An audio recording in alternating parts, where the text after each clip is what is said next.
The first time Henry laughed since the landlord dropped the triple rent ultimatum 9 weeks ago.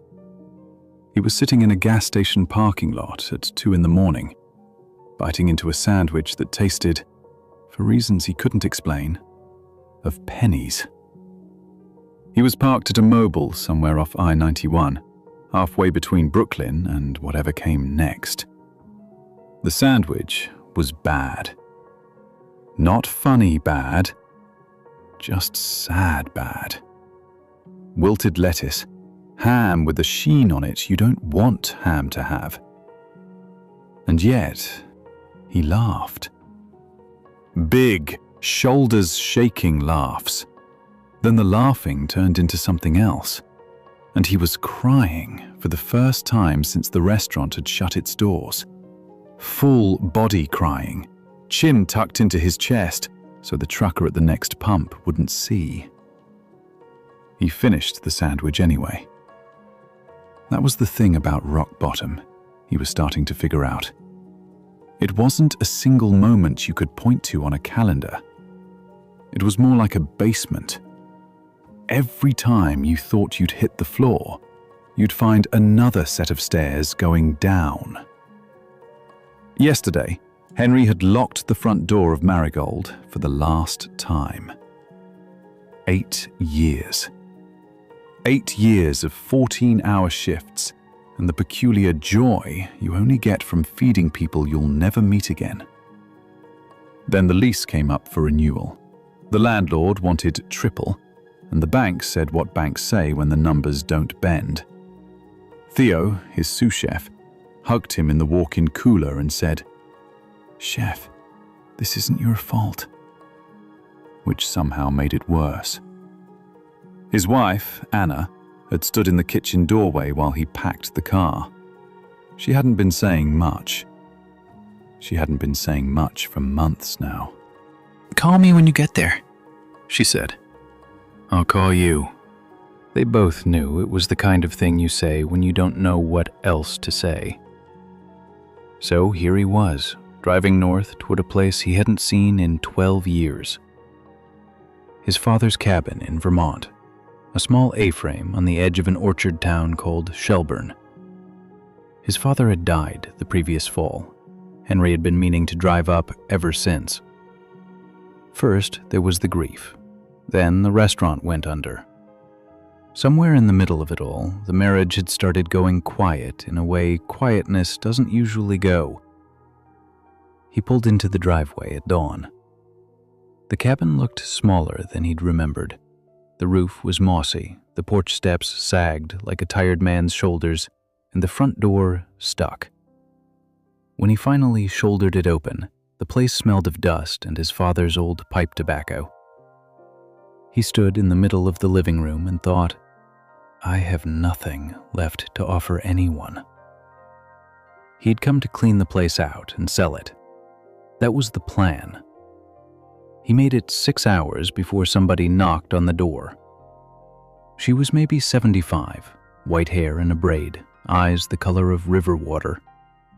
She was holding a covered casserole dish like it was a passport. "You must be Roy's boy." "Henry." "Marin, I live down the lane. I made you a chicken pot pie. Don't get weird about it, it's not charity. I make too many, my freezer's full." He opened his mouth to say something polite. What came out was, I don't know how to do this." She looked at him. Really looked.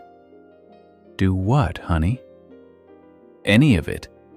She nodded, as if this were a perfectly reasonable thing for a stranger to announce on a porch. "Well, eat the pie first. Most things look better after a pie." He ate the pie first. It was, as pot pies go, small magic. The crust was made with lard. He could smell it the second he cut in. A bay leaf floated in the gravy like a little green boat. He ate half the dish standing at the counter. Then he cried again. Quiet this time, the way grown men cry when they don't want the neighbors to hear. The next morning, Marin was back. This time she was holding a pair of pruning shears and wearing a coat that looked older than Henry was. "Got about 3 weeks before the sap comes up," she said. "Trees are still asleep. That's when you cut. You wait any longer and you hurt 'em. My knees don't work the way they used to. I'll pay you in pies. In return, you can use my tools and maybe chop some firewood for an old lady. You look like a man who could use somewhere to put his hands." He almost said no. He said, "Okay." February in Vermont doesn't so much come as it settles in, the way a bad cold does. The cabin stayed at 52 degrees no matter how hard the wood stove worked. Henry learned to sleep in 2 sweaters. He learned the difference between dry cordwood and the kind that hisses at you. He learned that $3.89 a gallon for heating oil, multiplied by a Vermont winter, was a number that kept you awake. On his 3rd morning, a robin landed on the fence post outside the kitchen window. Henry stopped washing his coffee cup and stared. It was February. No self-respecting robin should have been anywhere near Vermont in February. This one had a puffed-up chest and what appeared to be a genuine grievance with the weather. Henry watched it for a long minute. "You and me both, buddy," he said out loud to nobody. Marin's orchard had 22 apple trees and 4 pears. There was a patch of raspberry canes behind the barn, and one very old mulberry she said was older than her husband had been when he died. "He's been gone 19 years, she told Henry on the first day, "and I still talk to him when I'm weeding. You talk to anyone?" "My wife," Henry said, "when she picks up." Marin didn't push. She taught him how to prune, where to cut, how, and eventually why you had to cut at all. She pointed out a tree she'd let go wild for 2 seasons next to one she'd kept disciplined, and she said the difference was in the fruit. Trees give you back what you put in. Sometimes it takes a year to show, sometimes 10. That's not the tree's fault. He called Anna on a Tuesday in May. She picked up on the 4th ring. "Hi. Hi. I'm pruning an apple orchard." "Okay." "The woman next door is teaching me." "Is she charging you?" "In pies." Anna laughed. It was a tired laugh, but it was real, and it was the first real laugh he'd heard from her in months. They talked for 40 minutes. They didn't say the big things, but when they hung up, he sat on the porch and watched the sun slip behind the hills, and for the first time in a long time, he didn't feel like he was disappearing. Summer came on fast. The orchard filled out. He fixed the porch steps that first week. By mid-July, the roof was patched. He started cooking again, too. Not for a restaurant, just for himself. And sometimes for Marin. Roast chicken with a pan sauce of cider and thyme. She ate 2 helpings. "You're wasted on bankers, honey."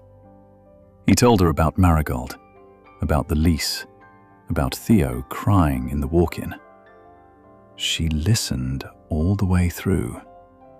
When he was done, she said, "You ever notice how a bad storm always sounds like it's killing the trees? And then you go outside next morning and they're all still standing." Autumn was what Marin called the honest season. The apples didn't come in heavy. 2 years of neglect wasn't a thing one season of pruning could undo, and Marin had told him as much back in March. "We're not getting a miracle this year, honey. We're getting a beginning." What fruit did come in, though, was the kind that shocked you. Dense, sweet in a way that tasted almost like cider before it ever saw a press. They filled what crates they had and left the rest for the deer. A man from a press in Waitsfield drove out and paid her what he could, and she pressed a small fold of bills into Henry's hand. It was less than he used to make in a week in New York. In his palm, it felt like more than he'd made in years. Anna came up for a weekend in October. He'd been dreading it and hoping for it in almost equal amounts. She drove up in her little blue Honda and stood in the driveway, looking at the cabin the way someone looks at a book in a language they used to speak. "It's not as bad as I thought. Thanks, I think. I didn't mean, I know." That night, they sat on the porch with blankets and a bottle of wine Maren had dropped off with a note that said, "For the reunion, I'm too old for nonsense." They didn't talk about the restaurant, the 2 miscarriages from 3 years back, the ones they'd never quite learned how to name out loud, stayed where they were. They talked about a movie, her sister's new dog. At some point, she took his hand, and he felt something in his chest unclench, the way a fist unclenches when it has forgotten it was a fist. She left Sunday afternoon. At the car door, she said, "I'm not ready yet, Henry. But I'm not gone." "Okay," he said. "Is that okay?" "That's more than okay." He watched her drive down the lane. Then he walked back to the orchard and pruned a dead branch off the mulberry tree because his hands didn't know what else to do. That night, he wrote her a letter, a real one on paper. He didn't apologize for the restaurant. He apologized for the way he'd gone quiet in the middle of their life together. He said he didn't know who he was going to be next, but he knew who he didn't want to be anymore. He mailed it Monday. Winter came in early December. The kind of Vermont cold that makes the air feel like foil. Maren got sick in January. Nothing dramatic, just a flu. But at her age, nothing is just anything. Henry drove her to the clinic in Burlington and sat in the waiting room reading a 3-year-old magazine about fly fishing. She was fine. On the drive home, she was quiet in a way he hadn't heard from her before. "Henry," she said as they turned onto the lane, "you're going to have to leave eventually." "I know.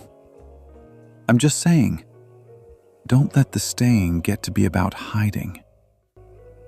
He didn't know what to answer, so he didn't. The next 2 months were the hardest of the whole year. The orchard was bare. The cabin creaked. He ran out of things to fix. Some days he didn't get out of bed until noon.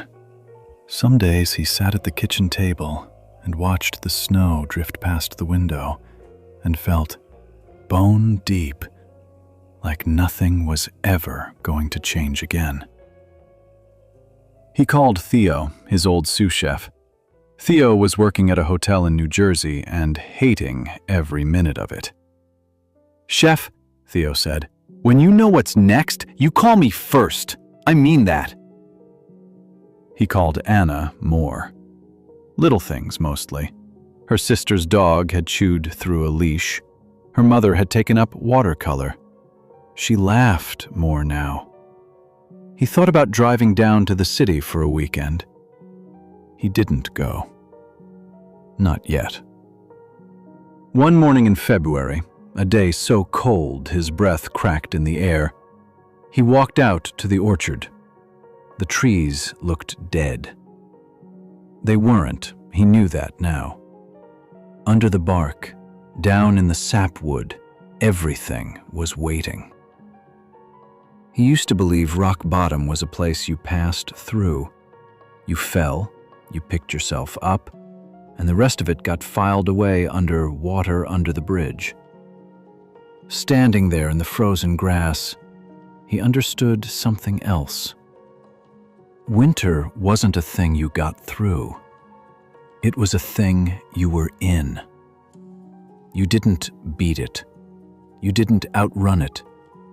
You kept your feet on the ground and you waited for the light to come back. It would come back. That was the deal. He just hadn't believed it before. Spring came back in April, the way it always does, grudgingly and with a fight. One morning he woke up and heard a robin on the fence post. He went out in his socks to look. He was pretty sure it was the same one from February, same puffed-up chest, same general air of grievance. "You made it," Henry said. The robin ignored him. Fair enough. Anna came up the first weekend of May. She brought a duffel bag this time, not a weekend case, a real one. "Don't get any ideas," she said at the door. "I'm just visiting for a while." A while. Yeah. How long is a while? She shrugged. "I haven't decided yet. Is that okay?" That's more than okay. That afternoon, he walked her down the lane to Maren's. Maren took one look at Anna and said, "Well, it's about time, honey. Come inside. I have pie." They all ate pie. In the orchard that evening, Henry showed Anna the mulberry tree. He told her what Maren had said about talking to her husband while she weeded. He told her about the dead branch he'd cut off in October. He told her that he'd spent the whole winter learning you can't rush a season, and that he was sorry for all the times he'd tried to rush their life, their losses, their grief. Him. She didn't say anything for a while. Then she put her arm through his and leaned into him. And they stood like that while the sun slipped behind the hills one more time. He didn't know yet what he was going to do next. He was thinking about a small place upstate. 12 tables, maybe 14. A cider list. A pie on the menu every single night. Maren's recipe. Her name in chalk above the bar. The for sale sign stayed in the woodshed wall. Whatever it was going to be, it was coming. He could feel it now under the bark. Waiting. Spring, summer, autumn, winter. And then, against every reason in the world, spring again.